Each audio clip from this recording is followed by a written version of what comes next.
Hi hello ಎಲ್ರಿಗೂ ನಮಸ್ಕಾರ. ಇವತ್ತಿನ ವಿಡಿಯೋದಲ್ಲಿ ತುಂಬಾ ಈಸಿಯಾಗಿ ಅಕ್ಕಿಯಿಂದ ಅಕ್ಕಿ ಉಪ್ಪಿಟ್ಟು ಯಾವ ಥರ ಮಾಡೋದು ಅಂತ ನೋಡೋಣ.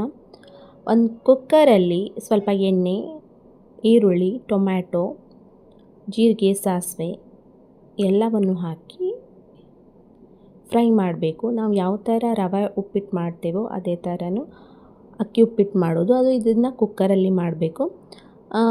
ಅಕ್ಕಿ ಯಾವ ಥರ ತೊಗೋಬೇಕಂತಂದರೆ ನೀವು ಅಕ್ಕಿ ನುಚ್ಚಾಗಿರುತ್ತಲ್ಲ, ಬ್ರೋಕನ್ ರೈಸ್ ತೊಗೋಬೇಕು. ಅಂದರೆ ಇದು ಚೆನ್ನಾಗಿ ಅಕ್ಕಿ ಉಪ್ಪಿಟ್ಟಾಗುತ್ತೆ. ಸೊ ಇದರಲ್ಲಿ ಯಾವುದೇ ಥರ ಗರಂ ಮಸಾಲ ಯೂಸ್ ಮಾಡಬಾರ್ದು. ಸೇಮ್ ಉಪ್ಪಿಟ್ಟಿಗೆ ಯಾವ ಥರ ನಾವು ಒಗ್ಗರಣೆ ಹಾಕ್ತೀವಿ ಅದೇ ಥರನೇ ಹಾಕಬೇಕು.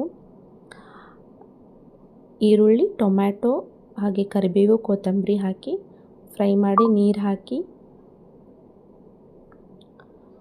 ಅಕ್ಕಿ ಹಾಕಿ ರುಚಿಗೆ ತಕ್ಕಷ್ಟು ಮತ್ತು ಉಪ್ಪು, ಬೆಲ್ಲ ಹಾಕಬೇಕು. ಹಾಗೆ ನಾನಿಲ್ಲಿ ಗುರೆಳ್ಳು ಪುಡಿ ಹಾಕ್ತಾಯಿದ್ದೀನಿ. ಇದು ಆಪ್ಷನಲ್. ನೀವು ನಿಮ್ಮ ಮನೇಲಿದ್ದರೆ ಹಾಕ್ಬೋದು, ಇಲ್ಲ ಅಂತಂದರೆ ಇಲ್ಲ. ಸೊ ಈ ಥರ ಇದರಲ್ಲಿ ಮೆಣಸಿನ್ಕಾಯಿ ಯೂಸ್ ಮಾಡಬಾರ್ದು, ಒಣ ಖಾರ ಪುಡಿನೇ ಯೂಸ್ ಮಾಡಬೇಕು. ಅದು ಸ್ವಲ್ಪ ಡಿಫ್ರೆಂಟ್ ಟೇಸ್ಟ್ ಕೊಡುತ್ತೆ. ಹಾಗೆ ಅರಿಶಿನ ಪುಡಿ ಹಾಕಬೇಕು. ಆದರೆ ನೆನಪಿರಲಿ, ಗರಂ ಮಸಾಲ ಮಾತ್ರ ಹಾಕಬಾರ್ದು. ಸೊ ಆದಷ್ಟು ಅಕ್ಕಿ ಪುಡಿಯಾಗಿರಬೇಕು, ನುಚ್ಚಾಗಿರಬೇಕು, ಬ್ರೋಕನ್ ರೈಸ್. ಸೊ ಅದರಲ್ಲಿ ಉಪ್ಪಿಟ್ಟು ಚೆನ್ನಾಗಾಗುತ್ತೆ. ಕುಕ್ಕರು ಕ್ಯಾಪ್ ಹಾಕಿ 2 ವಿಷಲ್ ಮಾಡಿದರೆ ಸಾಕು. 1 ಕಪ್ ಅಕ್ಕಿಗೆ 2 ಕಪ್ ನೀರು ಹಾಕಿದರೆ ಸಾಕು.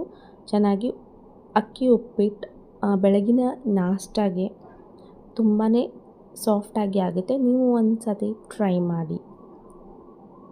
ಮತ್ತೆ ಸಿಗೋಣ ಮುಂದಿನ ವಿಡಿಯೋದಲ್ಲಿ. Thank you.